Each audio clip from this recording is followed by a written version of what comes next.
The dog stopped first. That was always how it began between them. Rex reading the world a half second ahead of Cade, the dog's body translating information that hadn't yet reached human perception into something immediate and physical. A stiffening of the haunches, ears pivoting forward like antennae finding a frequency. The subtle shift of weight from casual movement to coiled attention that Cade had come to recognize as reliably as he recognized his own heartbeat, as reliably as he recognized the feeling of Montana air in his lungs on a cold October morning. Cade Merritt had learned over 6 years of working and living alongside this animal to treat that shift as signal. Not noise, not the dog being a dog in the morning chasing scent trails and following impulses in the way that dogs without training sometimes did. Signal. The kind that, in the years when signals mattered in ways that were immediate and mortal, had saved his life more than once, and that he had stopped questioning even after the context in which it had first become meaningful had dissolved into the civilian quiet of a Montana cabin and morning trails through ponderosa pines and the particular stillness of a life that had been deliberately simplified to its essentials. He had been trying to simplify it for 3 years. The cabin had been part of that effort. The trails had been part of it.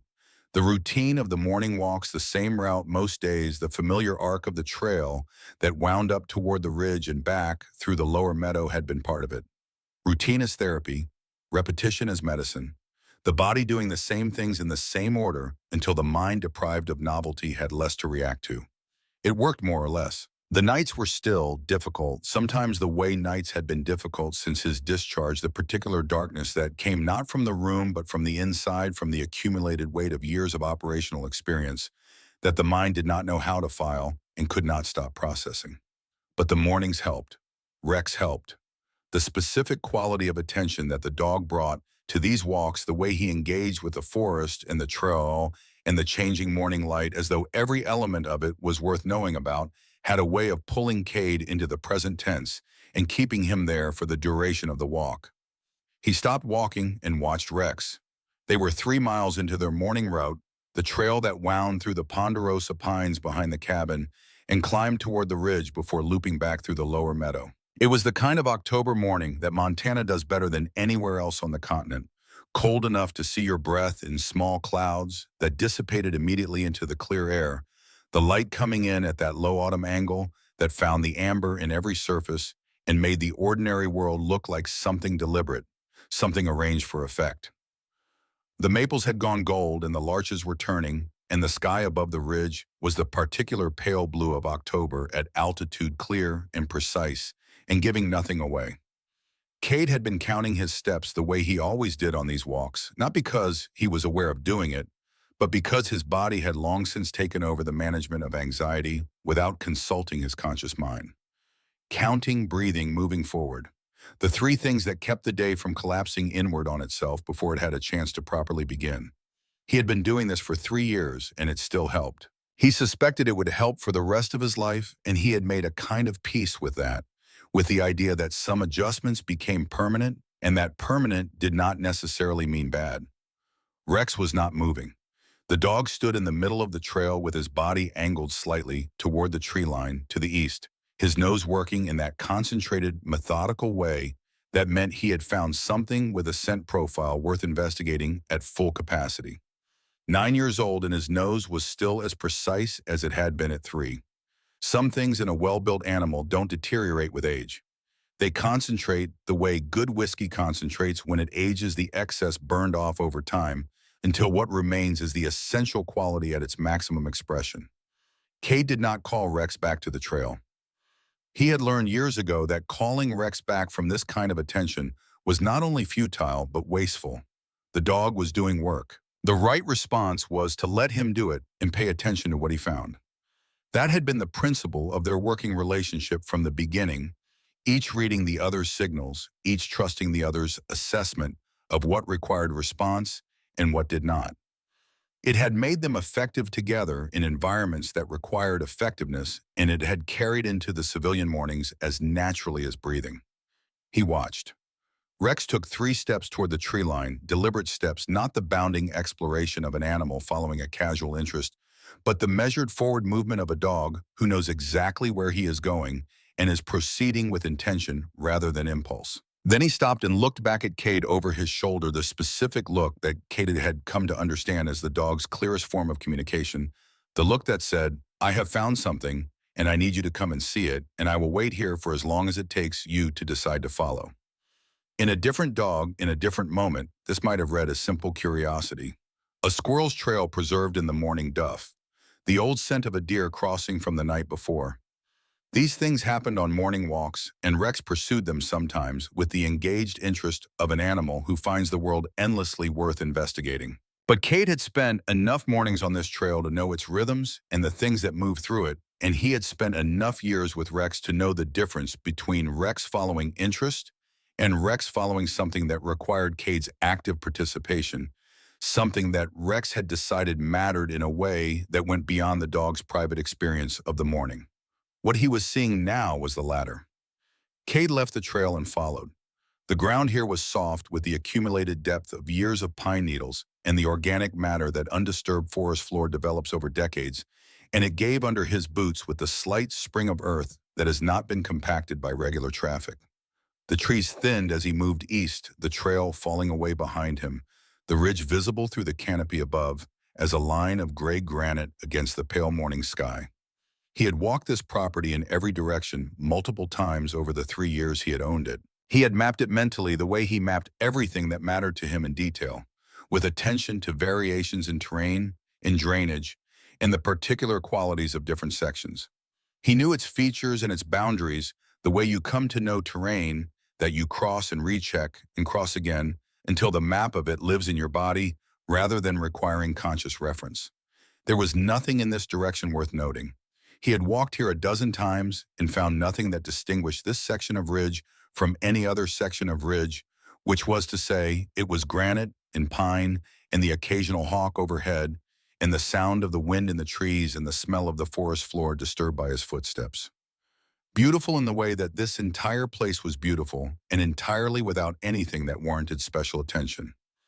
He had been certain of that. He was not the first time he had been certain of something and been wrong. Rex stopped at the base of a rock face that formed the lower edge of the ridge, an expanse of gray granite, perhaps 30 feet high, its surface thick with the dark green of moss that had been establishing itself here for decades, and the hanging curtain of vine that grew in the shelter of the overhang above a specific species that preferred exactly these conditions of filtered light and protected moisture. Cade had walked past this formation dozens of times over 3 years. He had noted it as a geological feature, the kind of ridge outcropping common to this part of Montana, and had moved on each time without lingering. Rex was not moving on. The dog pressed his nose to the rock face at a specific point low and to the left of center, where the vines grew thickest and most densely, where the curtain of growth was unbroken by any gap or variation, and he began to scratch. Not the scratching of an animal pursuing something burrowed into the earth beneath the rock. The focused, deliberate scratching of a dog who has been trained to indicate a specific thing and is indicating it, a dog working a problem with the systematic intensity that good training at its best produces and that years of maintenance keep sharp. Cade felt something shift in his chest, not fear. He had worked hard in the years since his discharge to recalibrate his relationship with the physical sensation of threat, to learn the difference between the body's alarm system functioning correctly in response to genuine information and the body's alarm system misfiring because the context had changed, but the wiring had not been updated to reflect the change. He had worked on this with the VA therapist and on his own in the quiet of the cabin, and he had made progress, real measurable progress, the kind that shows up not in the absence of the sensation, but in the ability to assess it accurately rather than simply reacting to it. What he felt now was not the misfiring kind. It was the other kind, the kind that in the years when it had mattered had been reliable enough to stake his life on. He moved to the vine-covered section of rock and took hold of the nearest tendril and pulled. The vine came away in sections old growth that had been rooting here for many years, its grip on the rock substantial but not permanent.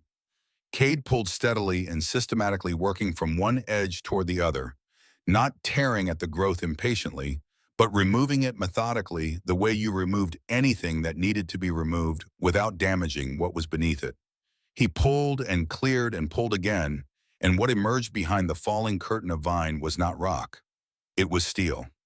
A door, set flush into the rock face with a precision that spoke of deliberate engineering rather than improvisation, its edges sealed against the granite, with a craftsmanship that had kept this entrance invisible under decades of encroaching vegetation. The surface was dark with rust at the hinges, and along the lower edge where moisture would have collected and worked its patient chemistry over years, but the structure itself was intact. The handle was a military-style lever, the specific configuration that Cade recognized from classified facilities he had entered and exited in the course of work he had done in places that did not appear on any public map. He stood back and looked at it for a long moment. Rex sat at his feet and looked at it too, with the composed attention of an animal that has arrived at the destination it was navigating toward and is now waiting patiently for the next phase of whatever this is to begin. The door was not random. Everything about its construction communicated intentional concealment, the work of people who had needed this access point to exist without being discovered by anyone who might walk through this particular stretch of Montana forest. The steel grade was not civilian hardware store stock. The flush fit against the granite was precise to a degree that required expertise and equipment. The military pattern handle was the kind used in installations built to specific specifications rather than general purpose. The quality of the seal against the rock, which had held for what must have been decades, given the growth covering it, spoke of an installation built by people who expected it to last and had used the materials and the methods to ensure that it did. Cade had spent 15 years in service that required clearances he still technically held, working in places and with programs whose existence was maintained at levels of classification that made ordinary secrecy seem casual by comparison. He knew that such installations existed scattered through remote areas of the American interior, built during periods of specific anxiety and maintained or abandoned according to the shifting priorities of the programs that had created them. He had simply never expected to find one a quarter-mile from where he kept his coffee maker in the rock face of a ridge he had walked past without seeing for 3 years. He reached for the handle. The mechanism resisted in the way of things that have not moved in a long time, the rust in the hinges and around the bolt, creating friction that required sustained pressure rather than force. Cade applied pressure in the steady, measured way he applied pressure to anything he needed to open without breaking, feeling for the point at which the mechanism would yield rather than the point at which it would give way permanently. The distinction mattered.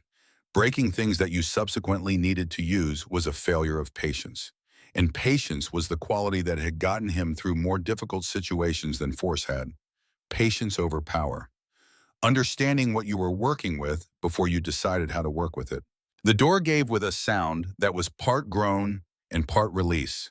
Something between a long protest and an exhalation, the sound of a mechanism that had been held closed for a very long time, finally opening because someone with the right approach had asked it to.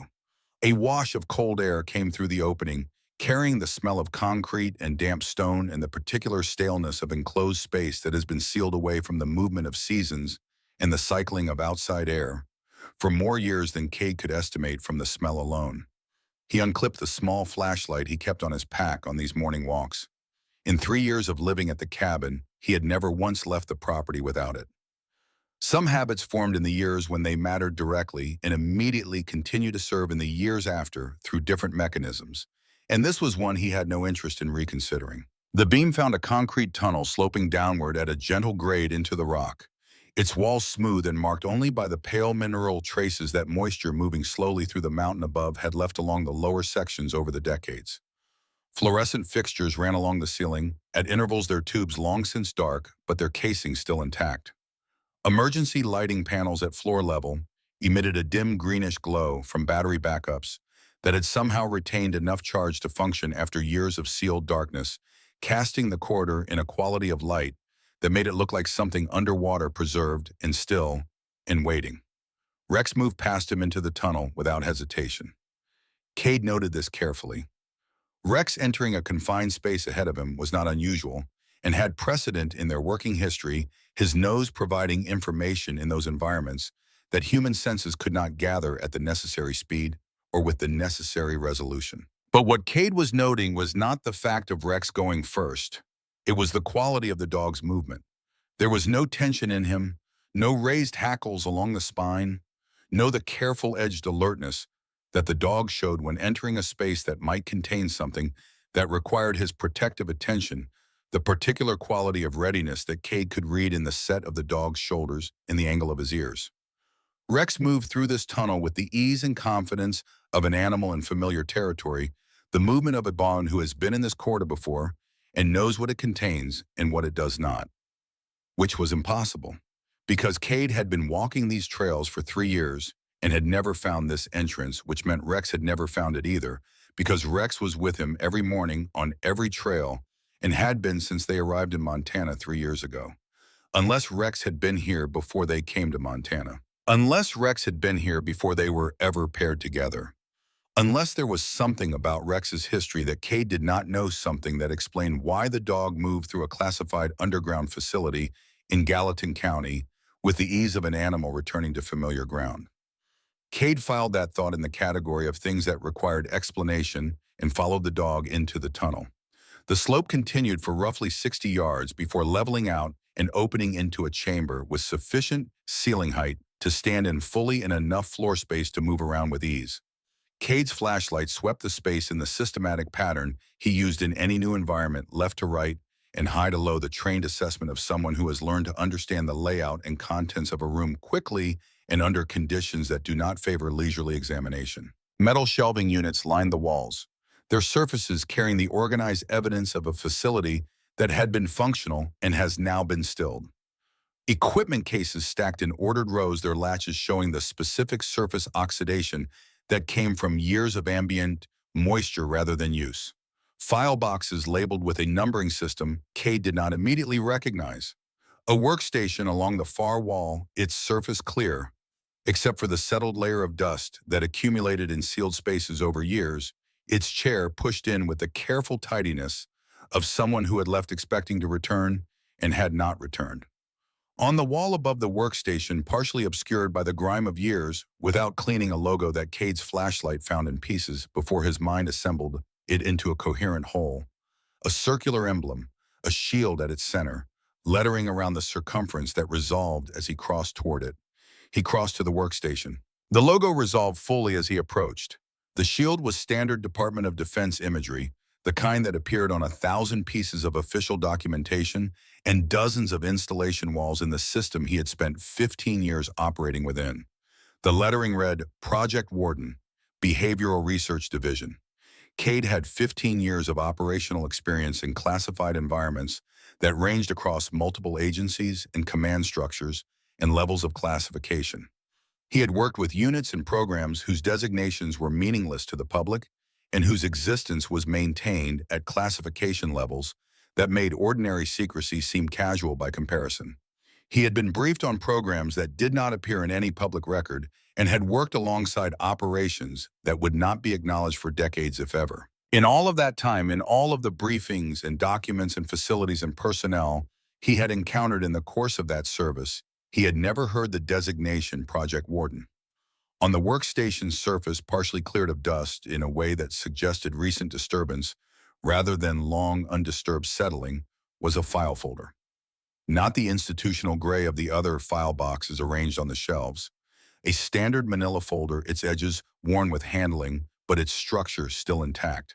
A piece of white label tape across the front bore a type designation that Cade read from a distance before he picked it up, reading it twice to be certain of what he was seeing.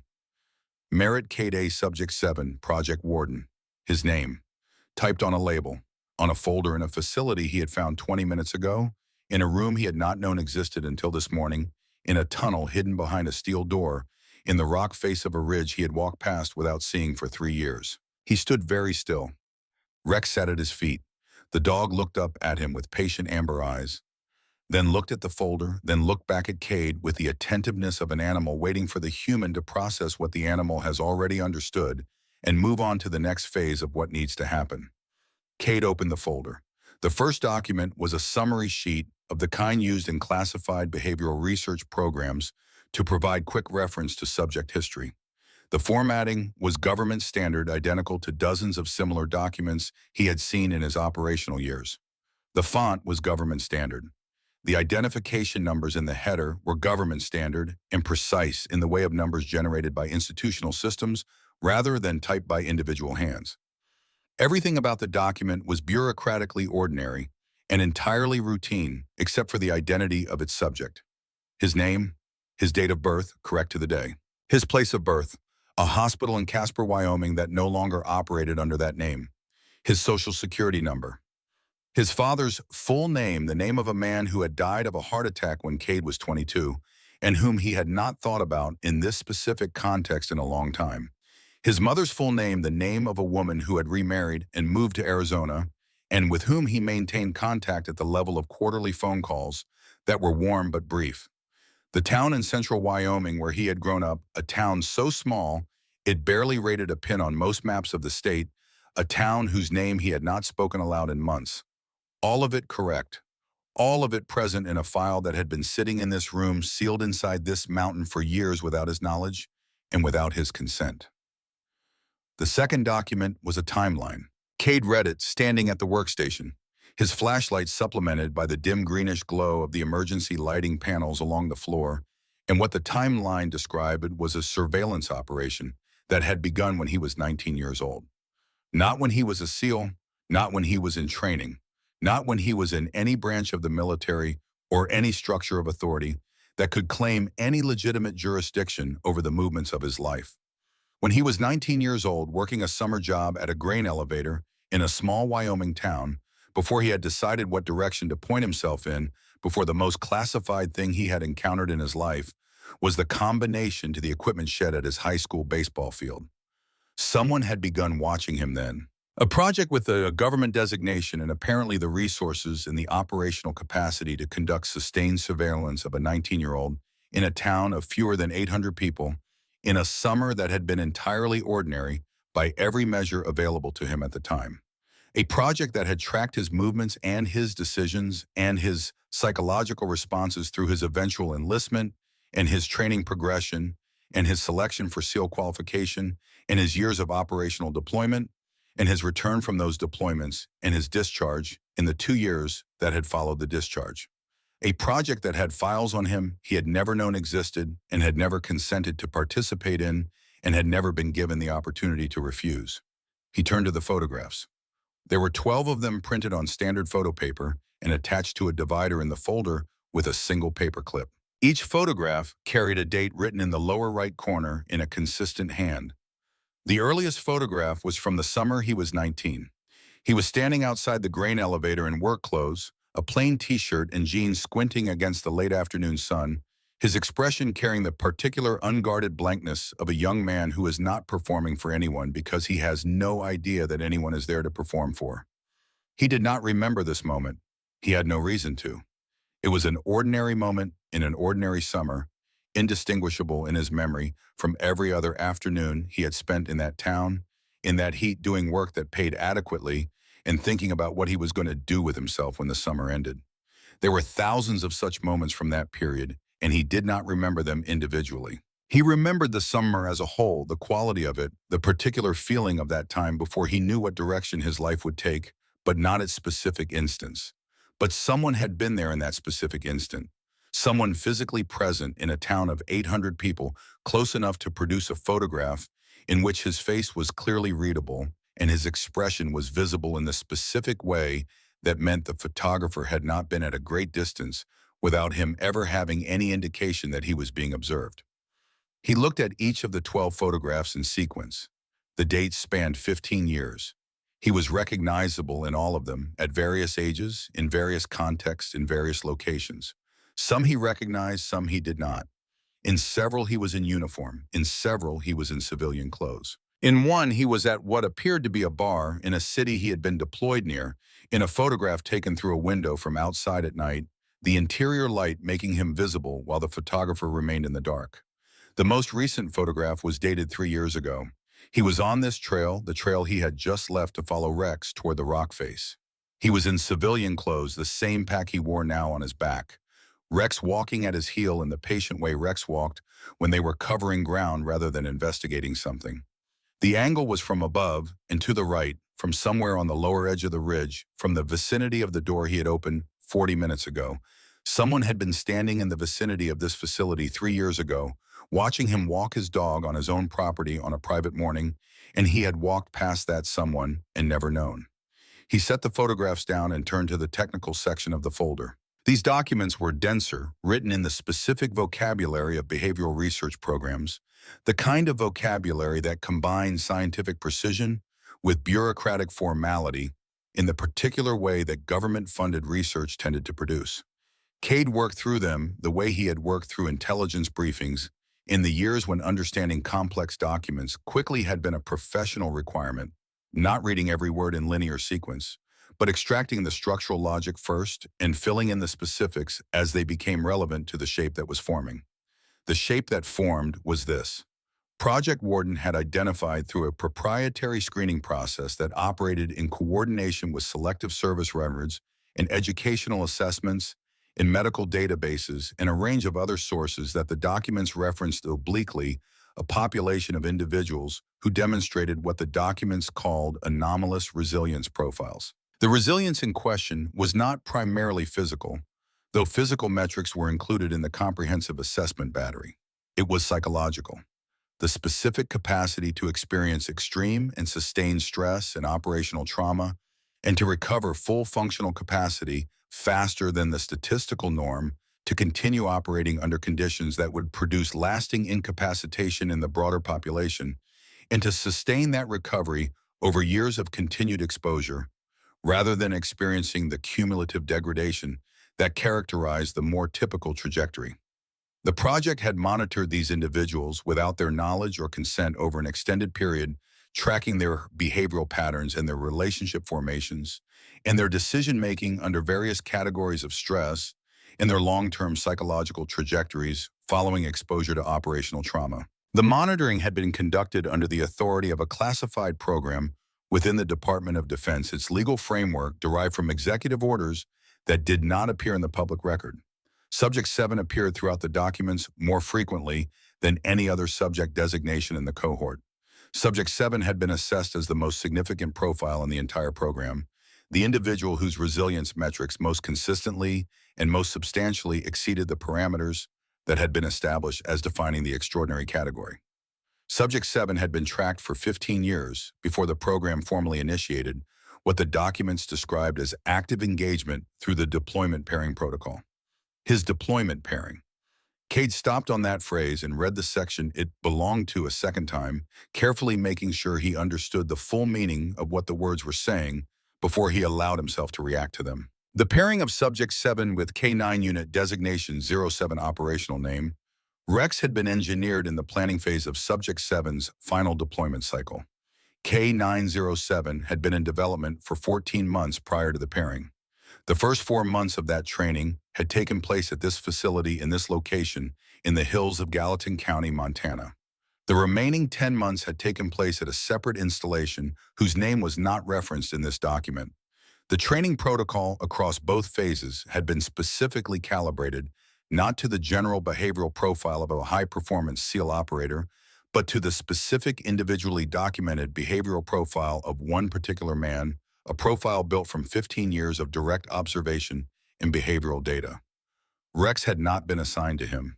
Rex had been built for him. Cade set the folder down on the workstation surface and put both hands flat on the desk and stood for a long moment looking at the wall in front of him, at the Project Warden logo, at the faded shield and the lettering around it and the grime of years that had been accumulating on this wall while he was living his life without knowing this room existed.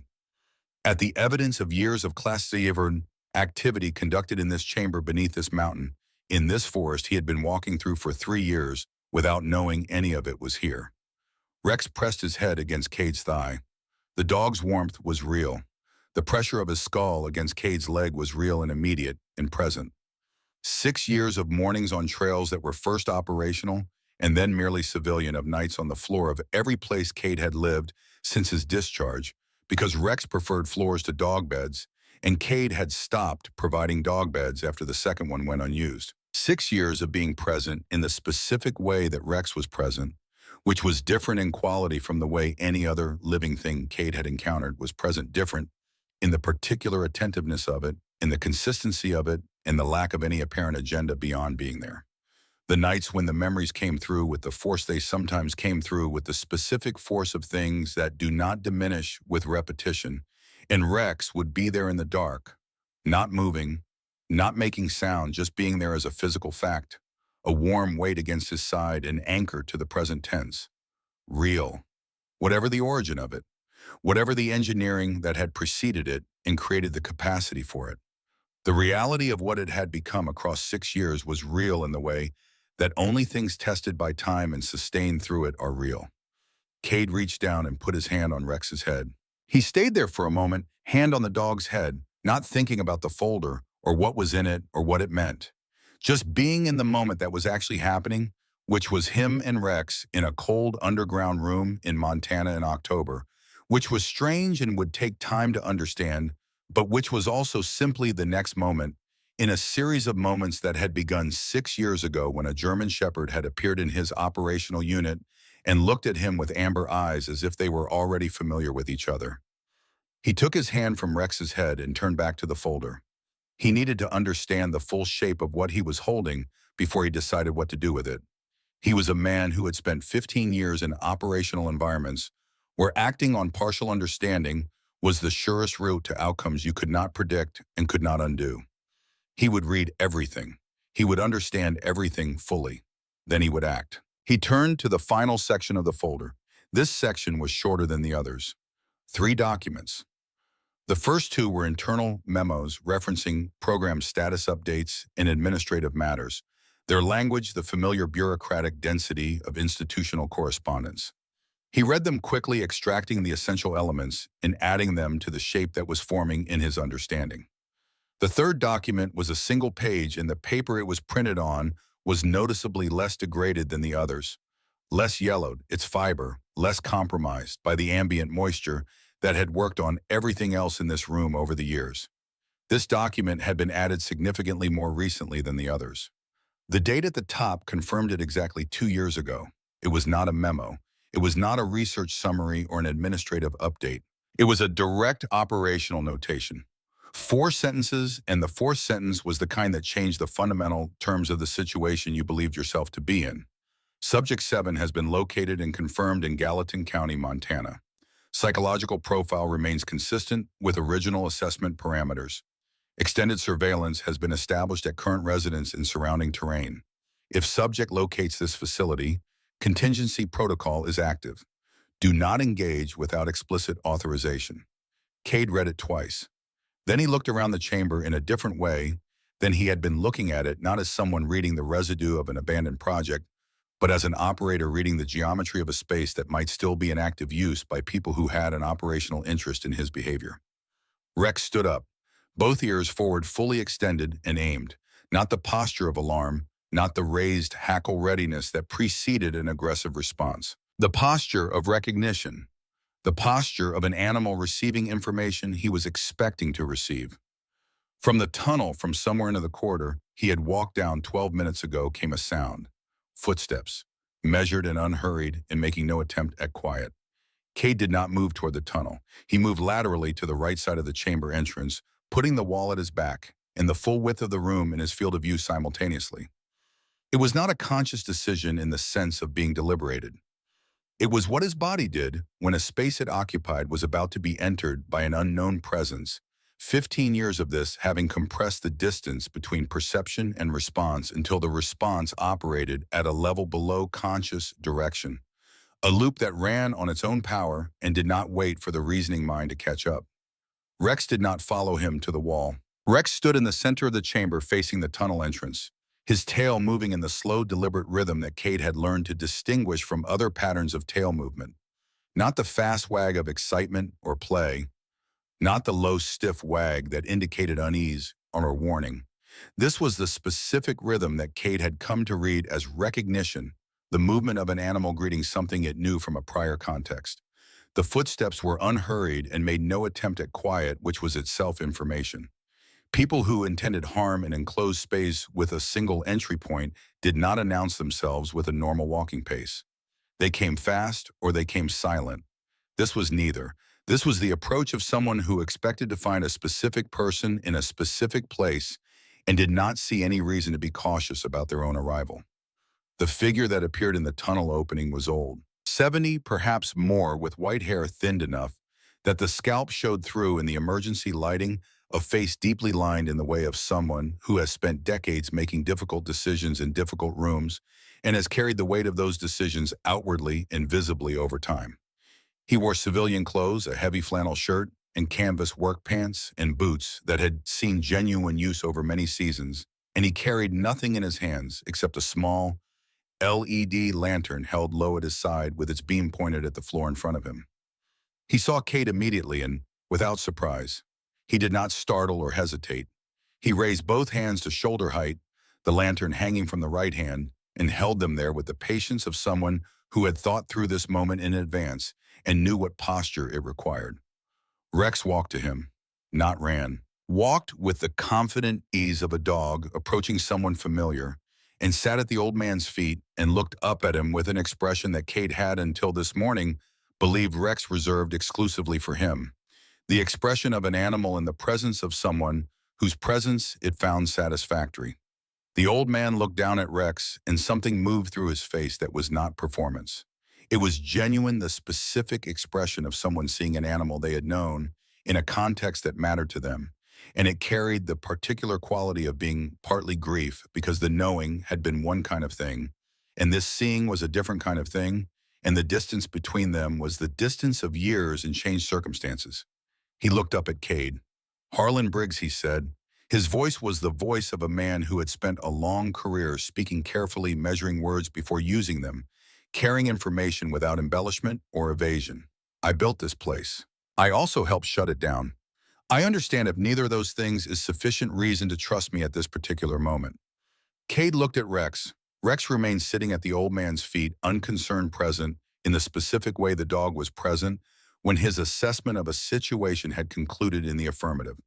Cade had learned over 6 years to trust that assessment as a data point, not as a definitive conclusion, but as meaningful input that weighed against the decision to treat the old man as a threat requiring immediate response. He did not move away from the wall, but he moved his hand away from the folding knife clipped to his pack strap. "How long has he known you?" Cade said. "From the beginning," Briggs said. "I was present for his training, all 14 months of it, the first 4 months at this facility, the remaining 10 at our primary installation in a different state." Cade absorbed this. The number 14 months was in the documents on the workstation behind him. The old man had produced it without reaching for it or calculating it in the way you produce a number that is simply part of your permanent knowledge, rather than something you retrieve from storage. "Come inside," Cade said. "Hands where I can see them." Briggs walked into the chamber, and Cade watched the way he moved. Slightly stiff in the right knee, compensating in the familiar way of someone who has been negotiating a persistent joint complaint long enough that the compensation has become incorporated into their normal gait. He lowered his hands when Cade indicated it was acceptable to do so, and stood in the center of the room and looked around at the shelves in the workstation and the folder still lying open where Cade had set it down. "You found the primary file," Briggs said.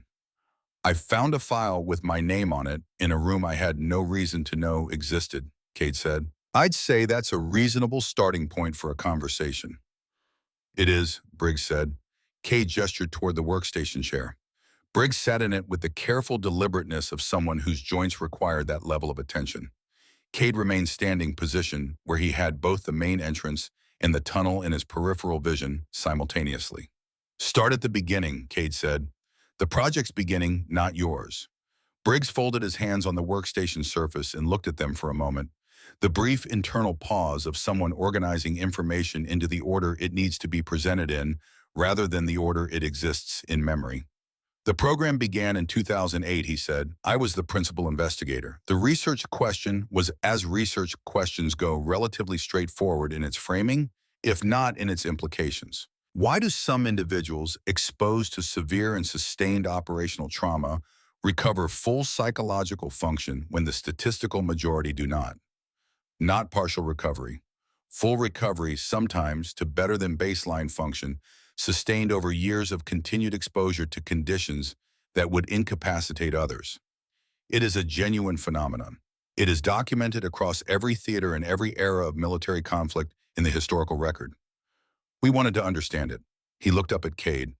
You are one of the clearest examples of it I have encountered in 30 years of this work, he said. Your longitudinal data is exceptional by the metrics we use to define exceptional. Cade did not respond to this. He filed it and stayed with the structural facts. The surveillance, he said. Briggs nodded. Identification required longitudinal observation beginning before the exposure we were measuring recovery from. We needed to find these individuals early before service, because the baseline data we needed was only useful if it preceded the events we were interested in. We worked with selective service records, with educational psychological assessment data, with medical databases. The screening process identified 140 individuals initially. 12 were selected for extended direct observation. He paused. You watched 19-year-olds, Cade said, without telling them, without giving them the option to refuse. Yes, Briggs said. He did not qualify it or attempt to reframe it. He said it and left it in the air between them, without reaching to move it or explain it away, which Cade recognized as the response of a man who had done his own full accounting with a specific fact at some point and arrived at a conclusion that he was not going to pretend he had not arrived at. How long before I knew, Cade said. You still don't know, Briggs said, in the sense the project intended when it designed the observation protocol. You were not meant to know. The validity of the longitudinal behavioral data depended on subjects remaining unaware that they were being observed. You have been under program observation for 15 years, and this morning is the first time you have had any indication of it. Cade thought about the photograph of himself at 19 outside the grain elevator in Wyoming. He thought about what it meant for someone to have been physically present in that moment, close enough to produce that photograph, and in hundreds of subsequent moments without him ever having any awareness of it. He thought about all the mornings he had believed he was alone and had not been. He thought about what else he had not known. Rex, he said. Briggs was quiet for a moment, not the quiet of reluctance, the quiet of someone measuring the full weight of what they were about to put down before they put it down. K9-07 was the most significant operational development the project produced, he said.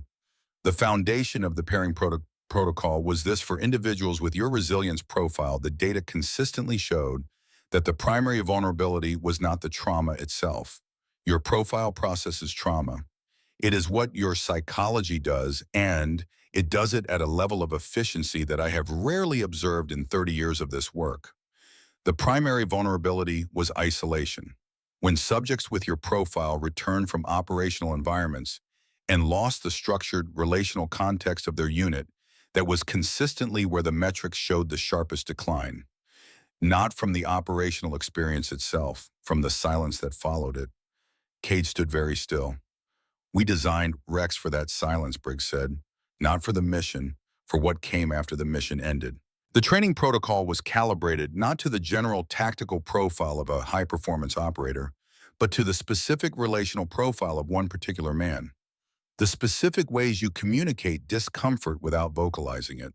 The specific ways you respond to presence at different proximities. The specific behavioral cues that indicate when you are approaching a threshold. Rex was trained to read all of those things and to respond to them in ways that your psychology would receive as genuine. He paused. And was it, Cade said, genuine? Briggs looked at Rex, who had relocated during the conversation to a position between the two men on the concrete floor, his head resting on his paws, his amber eyes moving between them with the unhurried attention of an animal that has decided the situation is under adequate management and is content to wait for the next development. What Rex has become, Briggs said, is not what we made him. We made him capable of the connection. We built the tools for it, the specific capacity. What he did with those tools across 6 years of living alongside you in the context that actually matter, the mornings and the nights, in the difficult stretches, in the ordinary ones, that is not something we designed or predicted or could have. The engineering creates the capacity. It cannot create what grows from the capacity when the capacity is given time and experience in the daily accumulation of shared life. Cade let that sit in the air for a moment without responding to it.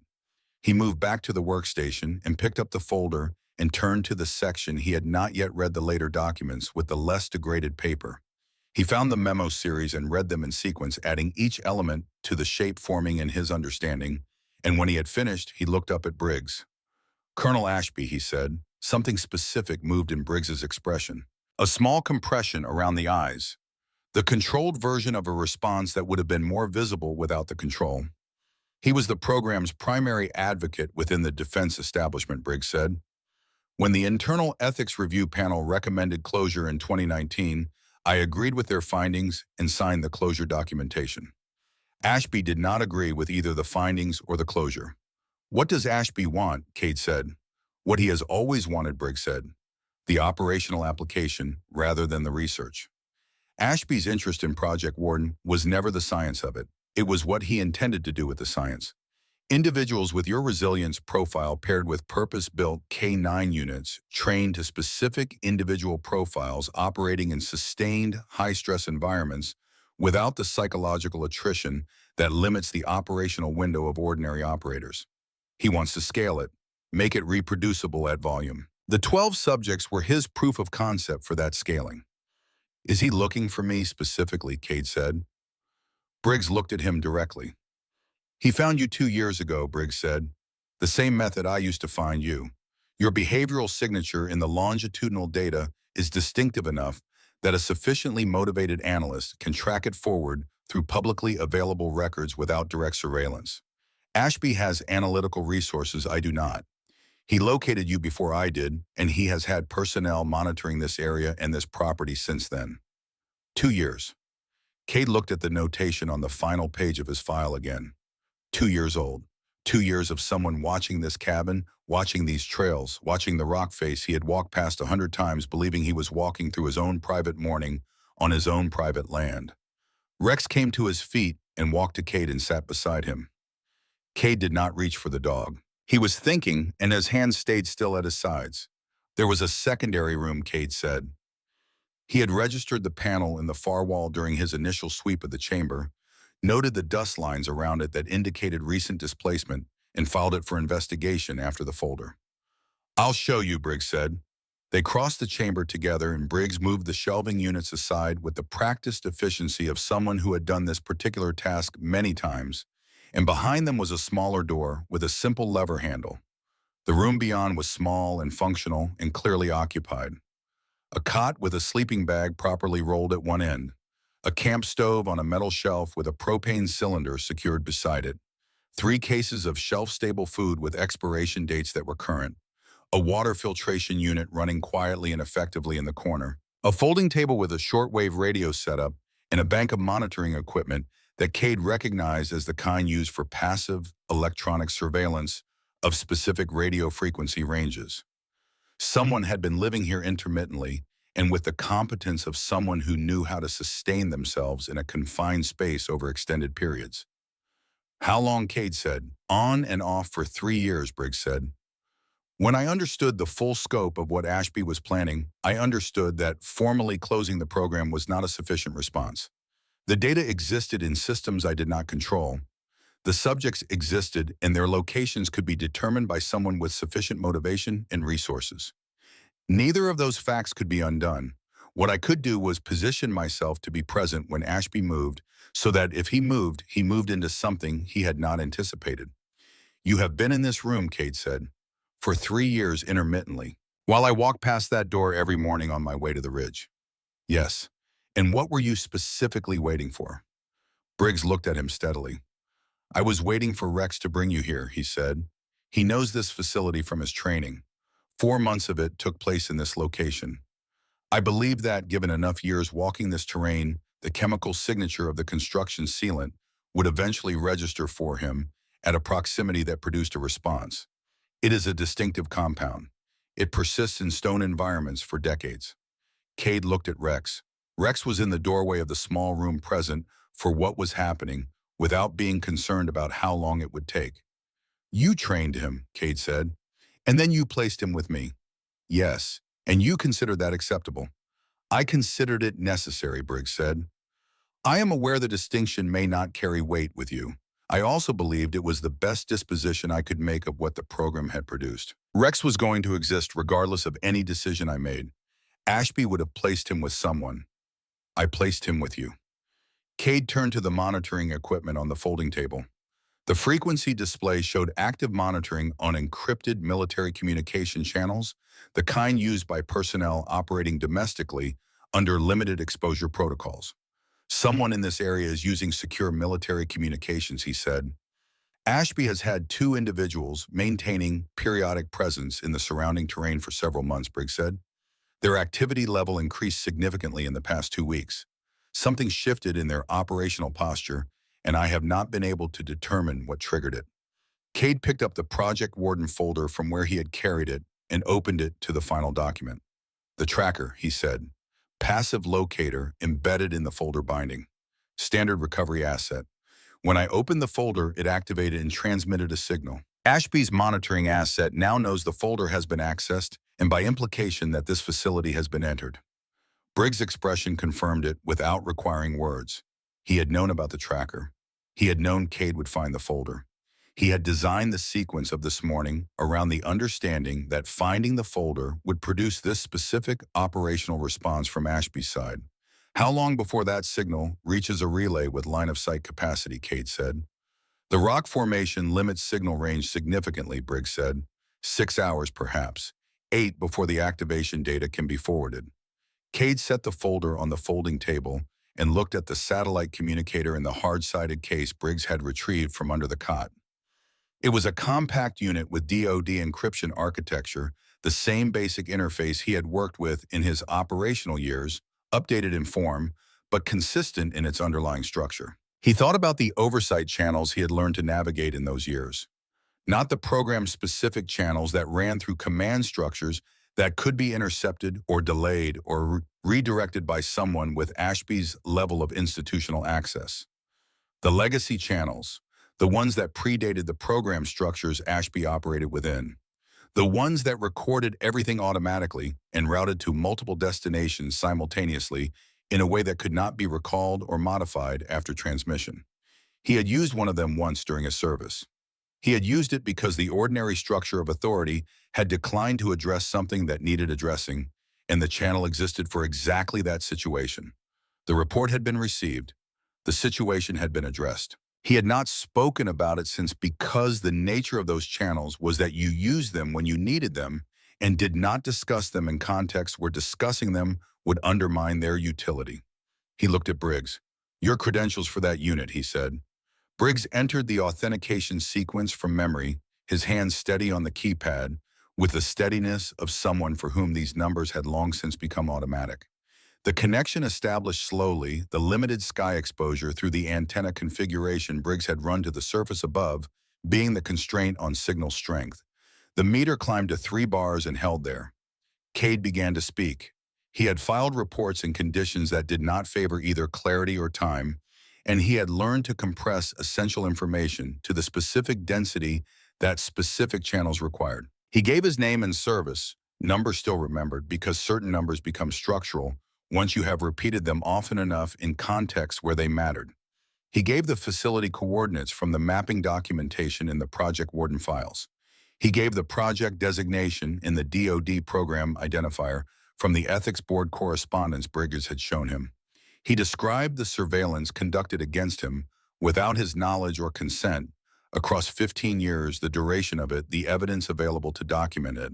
He described the unauthorized continuation of program activity following the official closure in 2019. He described what appeared to be Ashby's operational personnel currently present on private property in Gallatin County, Montana.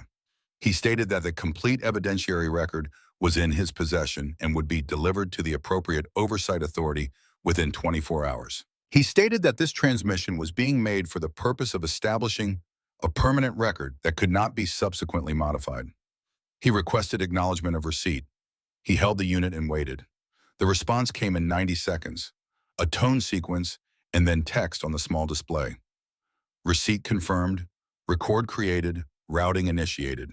The channel was a legacy oversight line that predated the program structures Colonel Ashby operated within the kind of line that routed automatically to multiple destinations and whose routing could not be recalled after initiation. Cade set the unit down. He looked at Briggs, who had listened to the entire transmission without speaking. The channel records everything automatically and routes to multiple destinations simultaneously, Cade said. What I transmitted is now in a system that Ashby does not control and cannot reach. It cannot be recalled. It cannot be deleted. The record exists. Briggs was looking at him with an expression Kate had not seen on the old man's face in the time they had been together in this room, something that occupied the territory between relief and recognition without being precisely either. You knew that channel, Briggs said. I used it once before, Kate said, when the ordinary route wasn't functioning. He picked up the hard-sided case with Briggs's documentation and closed it securely and set it beside the satellite communicator. Two records now, one in a network Ashby could not reach, one in this room that needed to leave this room. Rex had not relaxed from his alert posture during the transmission. The dog's nose was still working, processing ongoing information from the direction of the tunnel, tracking a situation that was continuing to develop rather than a single fixed point. Cade looked at Rex. Rex turned and looked at him with the expression that had a specific meaning across 6 years of shared experience. 3, Cade said quietly. He looked at Briggs. You're walking with me, he said. Directly behind. Rex leads when we reach the entrance. Briggs nodded without hesitation. They moved through the main chamber past the workstation where the Project Warden folder lay open past the shelving units and the crates and the years of accumulated classified material and into the tunnel. The emergency panels cast their dim green along the corridor as they moved through it for what Cade understood would be the last time this space served the purpose it had been built for. Rex moved ahead, nose working the air continuously, body carrying none of the tension that preceded approach to genuine threat. He was moving towards something he had already assessed and found within the range of manageable. The cold October air came through from the forest when they reached the tunnel entrance, clean and sharp after the stale underground air, and Rex stepped through first, and Cade followed, and Briggs behind him, and they stood at the base of the rock face in the morning light and looked across 100 yards of open forest to the tree line. 3 men stood at its edge. Civilian clothes, but the configuration they held was not civilian. The spacing between them, the positioning relative to the rock face, the way they had closed the most direct departure route while maintaining their own line back to the trail. One held a radio at his side. All 3 were looking at the door that had just opened from the inside. The man in the center was Colonel Ashby. Cade recognized him from the Project Warden file photographs taken during program review meetings a decade earlier. He was in his 60s now, with the specific military lean that age did not take from some men. His hair gray and cropped close. His bearing the bearing of a man who had spent 40 years occupying positions of authority and had come to experience authority as a natural condition rather than something conferred. He looked at Cade. He looked at Briggs. He looked at the hard-sided case in Cade's hand. He did not look surprised. He looked like a man who is in the middle of a calculation and is waiting for the calculation to complete before he decides what to do. Cade spoke first. He said what needed to be said with the same economy he had used in the transmission 40 minutes ago. The oversight channel. The record that now existed in a system Ashby did not control and could not reach. The routing to multiple destinations, automatic, complete, irreversible. The evidentiary case that would reach the referenced oversight authority within 24 hours regardless of anything that happened between now and then. The record exists, Cade said. It cannot be unmade. Ashby stood very still through all of this. He was the kind of man who had learned that deliberate stillness communicated authority, and he deployed it now with the precision of long practice, the calculated stillness of someone who is thinking carefully and wants you to be aware that he is thinking carefully. Cade waited. The man on Ashby's left shifted his weight. The one on his right glanced at Ashby. These were not men making independent assessments of a situation. They were men waiting for direction from someone else, which meant the resolution of this situation lived entirely with the man standing in the center. Ashby looked at Briggs. 3 years, Ashby said. You held all of this back for 3 years. Briggs said nothing. Ashby's jaw tightened once and released. A small movement barely visible from this distance, the physical expression of a calculation, arriving at a conclusion that the calculator finds unacceptable. Cade had watched men arrive at this specific conclusion before in different settings with different stakes, and he knew what followed in the ones who had sufficient experience to recognize when a situation had moved definitively past the point where force remained a useful option. Ashby looked at the case in Cade's hand one final time. Then he turned and walked back into the tree line. The two men with him followed without words. The forest received them the way forests receive people who know how to move in them, and within 30 seconds, there was nothing at the edge of the tree line except trees and the pale October light coming through them in the long diagonal shafts of late morning. Rex sat down. Cade stood with the case in his hand and watched the tree line for 2 full minutes. The branches moved in the small wind that had developed while they were underground. Nothing else moved at the tree line. He exhaled. Briggs came to stand beside him. "What happens to him now?" Briggs said. "The record routes to the Inspector General's office and to the congressional oversight channels that are part of the legacy system's automatic routing," Cade said. "Once they receive it, they are obligated by process to respond. That is built into the structure of those channels." He paused. "Ashby knows that. That's why he left without an argument." "He'll have lawyers," Briggs said. "And I'll have this," Cade said. He held the case up briefly. "Every document in here becomes part of the formal complaint record when I deliver it. The surveillance files, the ethics board correspondence, the pairing protocol documentation, the unauthorized continuation after closure. All of it." He lowered the case. "You should have done this 3 years ago," he said. "I know," Briggs said. "Why didn't you?" Briggs looked out at the tree line where Ashby had gone. "Because using the record required a subject with standing," he said. "Someone who had been surveilled without consent and was willing to come forward and provide standing for a formal complaint. Without a subject, I had a whistleblower's file and no standing. With a subject, I had a case." He paused. "And because I wasn't certain the right subject when he came would choose to use it rather than choose to walk away from it." Cade looked at him. "What made you think I would?" Briggs looked at Rex. 15 years of data," he said, "and 6 years of watching what you did with what we gave you when we gave it to you." He paused. "There is a quality that appears consistently in the long-term behavioral record of individuals with your profile. It is not aggression, though, that is present. It is not endurance, though, that is present also. It is the specific unwillingness to allow something demonstrably wrong to remain unaddressed when addressing it falls within your capacity to do." He looked at Cade directly. "I built 3 years of waiting on that quality," he said. "I was betting everything I had on it." Cade did not respond to that. He turned and looked at the rock face behind him, at the open steel door and the gray granite at the morning light that had now reached its lower edge and was finding the rust on the old hinges and making it briefly something other than rust. He thought about how many times he had walked past this formation, how many times Rex had walked past it, knowing what was behind it, waiting for the particular morning when showing Cade would be the right thing to do. He looked at Rex. Rex was watching him with the patient attention he brought to these mornings, the attention that had no agenda beyond presence and the expectation of whatever came next being acceptable to him because he was with Cade, and that was the primary condition he required. 9 years old, still moving with that ease, still bringing that quality of attention to every morning, as though every morning were worth the full measure of his attention, which was the thing about Rex that Cade had never been able to fully explain to anyone and had stopped trying to explain. The connection had been engineered. The engineering had produced something that no one had engineered. You can engineer the capacity. You cannot engineer what grows from it. Cade crouched to Rex's level. The dog turned to look at him directly. In the October morning light, the amber of Rex's eyes had the specific quality that Cade had stopped consciously noticing sometime in the second year. Because you stop consciously noticing the specific qualities of things you look at every single day. And he was noticing it now.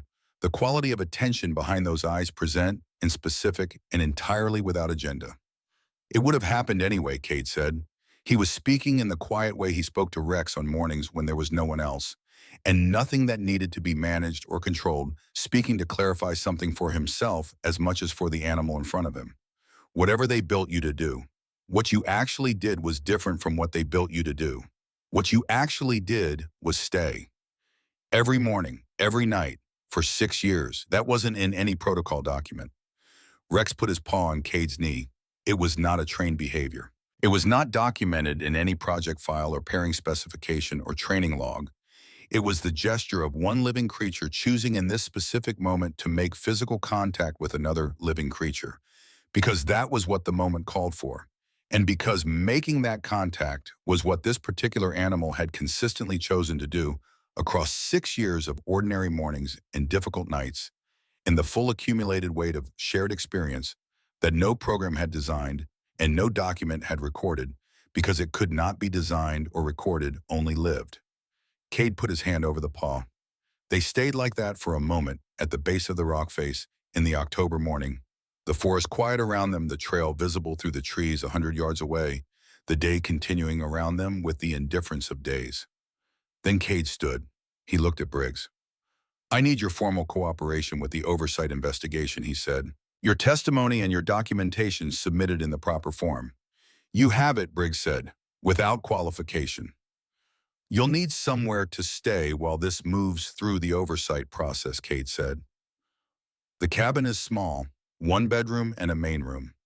Something moved through the old man's tired eyes, something in the territory adjacent to gratitude occupying that territory without being precisely that. "I've been sleeping in a concrete room on a camping cot for 3 years," Briggs said. "I'll manage." Cade looked at the open door one final time. The green emergency light was still faintly visible at the far end of the tunnel, the last useful power that had persisted through all the years of the mountains sitting above it, sufficient apparently for this one final passage through this space. He reached over and pulled the steel door closed. The mechanism engaged with the same sound it had made when he opened it 2 hours ago. Metal returning to metal, the seal reestablishing the rock face, closing back into its outward appearance of simply being rock. He picked up the case. He looked at Rex. Rex was already moving toward the trail.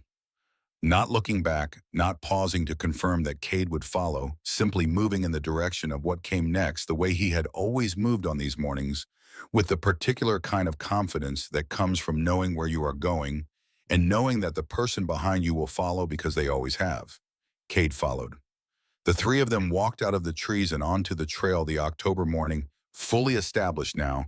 The frost that had been on the ground when they started 2 hours ago, burned off by the climbing sun, the trail running in both directions through the ponderosa pines in the particular morning light that made this place what it was. Rex turned south toward the cabin without being directed because Rex knew where home was. Cade walked and thought about the record that now existed in the places it needed to exist. The record that would move through the processes it would move through at the speed that institutional processes moved, which was not fast, but was irreversible. He thought about Ashby somewhere in this forest, or on the road away from it, making calculations that were different from the ones he had arrived with this morning. He thought about a 19-year-old standing in summer heat in Wyoming, having no idea that the shape of his life was already being observed and measured and planned around that the dog he would be paired with 8 years later was already in the earliest phase of being trained to fit him specifically. He thought about what it meant that all of that had happened, and he was still here on this trail in this morning with this dog 3 feet ahead of him, moving with the easy, purposeful gait of an animal that has made its choices and lives in them without reservation. Rex slowed and looked back at him, the patient look that meant he had outpaced Cade and was waiting for him to close the distance. Cade lengthened his stride and closed it. Rex turned forward, and they were moving together at the pace they always moved on these mornings, and the trail ran south toward the cabin in the good morning light. The mountain held what it had always held, more than Cade had known until this morning. The record existed in the places it needed to exist and would do what it needed to do through processes that did not require his management of them. The case was in his hand and would go where it needed to go before the day was over. And Rex was 3 feet ahead of him on a trail they had walked together 1,000 mornings and would walk together on the mornings that came after this one. That was the thing that had always been true. That was the thing that would remain true.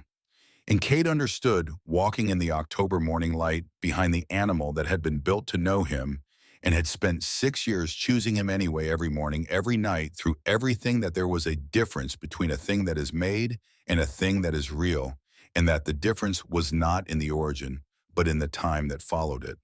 Time and showing up. Every morning, every night.